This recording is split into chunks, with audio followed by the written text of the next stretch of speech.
Hi viewers, welcome to our channel. Victory Venkatesh గారి హీరోగా అనిల్ రావిపూడి గారి దర్శకత్వంలో ఫ్యామిలీ ఎంటర్టైనర్గా తెరకెక్కిన సినిమా సంక్రాంతికి వస్తున్నాము.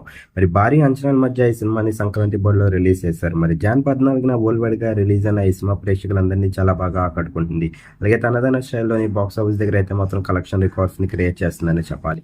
మరి విజయవంతంగా 9 రోజులని పూర్తి చేసుకుంది సంక్రాంతికి వస్తున్న సినిమా. మరి 9వ రోజు 2 తెలుగు రాష్ట్రాలతో పాటు వరల్డ్ కూడా 10 కోట్లని వసూలు చేసింది. మరి సాలిడ్ కలెక్షన్స్ రాబట్టిందని చెప్పాలి సంక్రాంతికి వస్తున్న సినిమా. ఈ విషయాన్ని పక్కన పెడితే నందమూరి బాలకృష్ణ గారి హీరోగా బాబీ గారి దర్శకత్వంలోని ఫ్యామిలీ అలాగే యాక్షన్ ఎంటర్టైనర్ గా తెరకెక్కిన సినిమా డాకు మహారాజ్. మరి ఈ సినిమాని కూడా సంక్రాంతి కనుక జాన్ 12 అయితే వరల్డ్ గా రిలీజ్ చేశారు. మరి ఈ సినిమా కూడా ప్రేక్షకులందరినీ చాలా బాగా ఆకట్టుకొని మరి తనదైన స్టైల్లోని బాక్స్ ఆఫీస్ దగ్గర అయితే మాత్రం కలెక్షన్ ని కలెక్ట్ చేస్తుంది. మరి విజయవంతంగా 12వ రోజుని కూడా పూర్తి చేసుకుంది డాకు మహారాజ్. మరి 12వ రోజు 2 తెలుగు రాష్ట్రాలతో పాటు వరల్డ్ గా కూడా 8 కోట్లని వసూలు చేసింది. మరి ఈ సినిమా కూడా సాలిడ్ కలెక్షన్స్ రాబడుతుందని చెప్పాలి బాక్స్ ఆఫీస్ దగ్గర. మరి 2 సినిమాలు కనుక మీరు చూసినట్లయితే ఏ సినిమా మీకు బాగా నచ్చింది, మరి ఈ సంక్రాంతి బోర్డులో ఏ సినిమా విజయాన్ని అందుకుందని మీరు అనుకుంటున్నారు? కింద కనిపిస్తున్న కామెంట్ బాక్స్ లో కామెంట్ చేయండి.